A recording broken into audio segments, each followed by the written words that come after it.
শুভ সকাল বন্ধুরা, তোমরা সকলে কেমন আছো?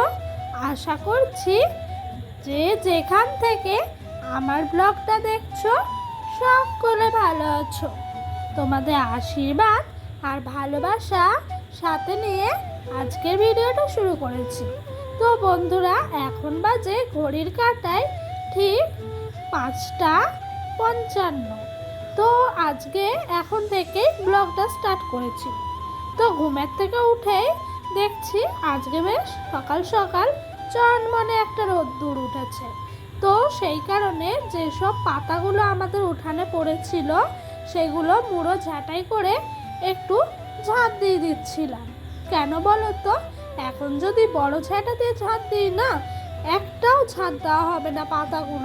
সব পাতাগুলো তো বৃষ্টির জলে কাদার মধ্যে একেবারে চিপটে লেগে আছে।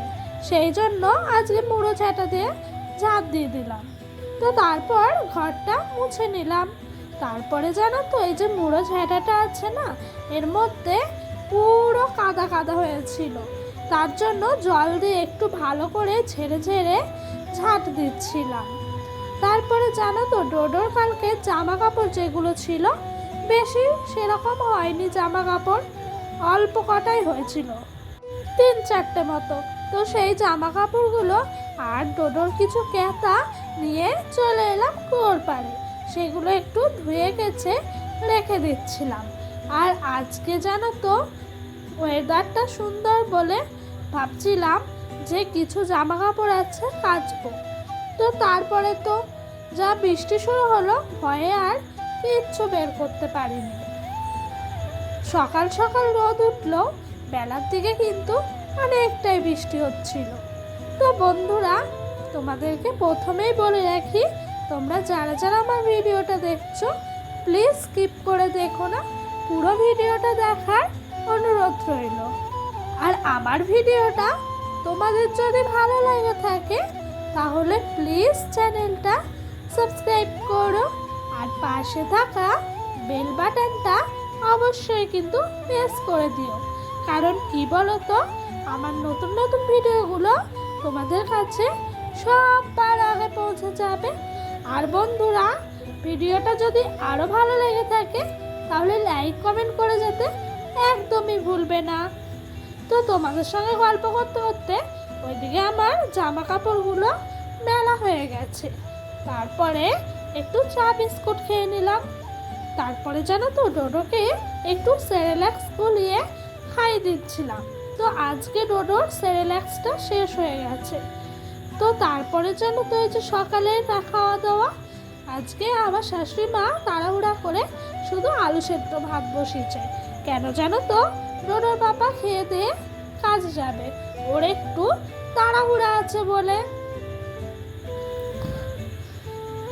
তো বৃষ্টির জন্য তো সেরকমভাবে কাজে যেতে পারছে না। সেই জন্য আজকে সকাল সকাল রোদ উঠেছে বলে বলছিল একটু বেরিয়ে পড়বো। তো আজ সকালে আর বেশি কিছু হয়নি জানো তো, এই আমার শাশুড়ি মা একটা উচ্ছে ভাতে দিয়েছিল, মানে সেদ্ধ, আর আলু বাটা সেদ্ধ দিয়েছিল।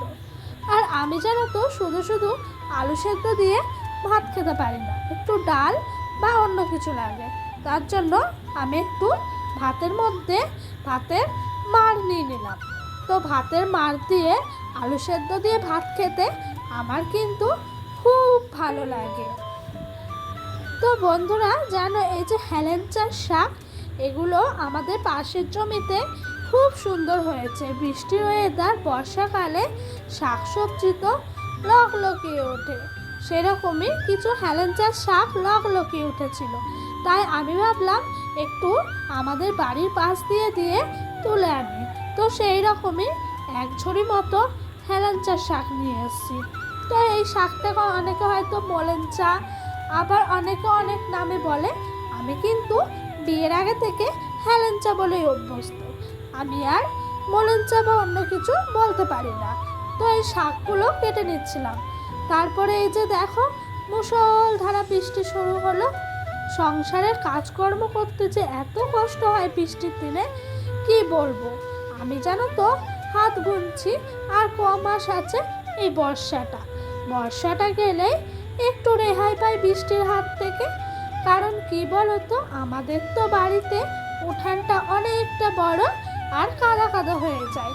যতই ইট থাকুক না কেন, ইটের মধ্যেও কিন্তু প্রচুর শ্যাওলা পড়ে যায়, সেই জন্য অনেক কষ্ট হয়। আর বৃষ্টির মধ্যে মশলা বাটা, রান্না করা, এগুলো করতে তো আরোই কষ্ট হয়। এই যে আমাদের টিনের চাল দেখছো না, টিনের চাল দিয়েও অনেক জল পড়ে, জানো তো। ঘরের মধ্যে বালতি গামলা পেতে রাখতে হয়। ওই যে হেলেঞ্চার শাকটা আমি একটু কুচি কুচি করে কেটে কড়াইয়ের মধ্যে কালো জিরে আর কাঁচা লঙ্কা আর কিছু পেঁয়াজ ভালো করে একসাথে ভেজে শাকটা দিয়ে কড়া কড়া করে ভেজে নিয়েছিলাম।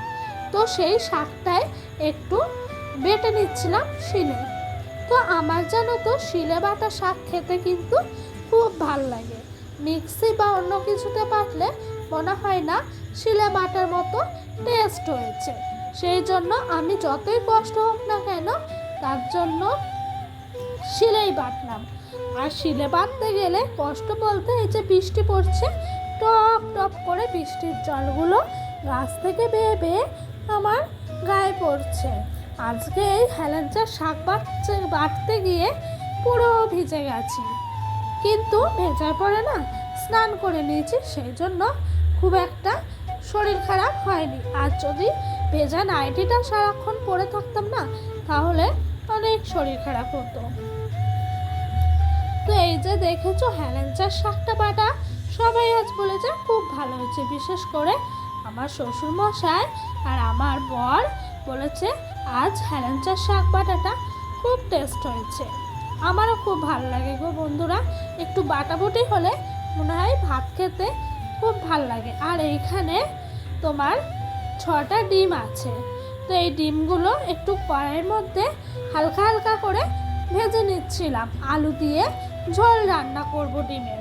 তো একটা ডিম হলো ডোডো স্কুলের, মানে স্কুল থেকে যে ডিমগুলো দেয় অঙ্গনারী স্কুল, সেই ডিম স্কুল থেকে নিয়ে আসা একটা ডিম ছিল। আর ঘরের কালকে রাতে ডোডোর পাপা দোকান থেকে 5টা ডিম কিনে এনেছিল, সেই ডিমগুলো রাখা ছিল। তো সেইগুলো একটু ভালো করে ভেজে নিচ্ছিলাম।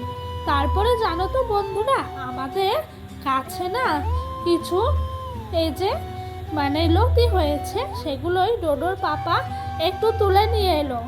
আর ডোডোর পাপা বলছে তোমার কালকে রান্নার চিন্তা একটু দূর করলাম, কারণ এই লতিগুলো কালকে রান্না করবে। তো দেখো, দেখে মনে হচ্ছে পুরো বাজার থেকে কিনে এনেছে, কিন্তু না গো, সত্যি এই লতিগুলো আমাদের গাছে হয়েছিল। ডোডোর পাপা একেবারে বাজারের মতো করে গুটিয়ে আমার হাতে দিল। তো এই লতিগুলো যখন ও তুলছিল না, প্রচুর বৃষ্টি পড়ছিল, ভেবেছিলাম তোমাদের সঙ্গে শেয়ার করব, কিন্তু ওই জায়গাটা এত বৃষ্টি, এত কাদা, মানে কচুর শাক তো একটু জল জল জায়গায় হয় না, সেই জন্য আর তোলা হয়নি। তো ওইদিকে ডোডোকে ঘুম পাড়িয়ে আমি একেবারে রান্নায় চলে এলাম। আজকে রান্না হয়েছে ডিম দিয়ে আলু দিয়ে ঝোল। তো এই দেখো ডিমের ঝোলটা টক বকিয়ে ফুটছে। তারপর রান্না বান্না সেরে ডোডোকে ভাত খাইয়ে আমরাও চলে এলাম ভাত খেতে। তো এই করতে করতে আজকে কিন্তু বেলা 3টে বাজিয়ে ফেলেছিলাম, জানো বন্ধুরা। এই দেখো এইদিকে আমার ভাত আর হেলেঞ্চার শাক বাটা, আর এই দেখো এদিকে ডিমের ঝোল। আর আমার শাশুড়ি মা একটু কাটি কচু আর আলু দিয়ে তরকারি করেছিল, কারণ আমার শ্বশুর মশাইয়ের জন্য। আর এইখানে একটু হেলেঞ্চার শাক ভাজা রেখে দিয়েছিলাম। তো বন্ধুরা, আজকের ব্লগটা এই পর্যন্ত।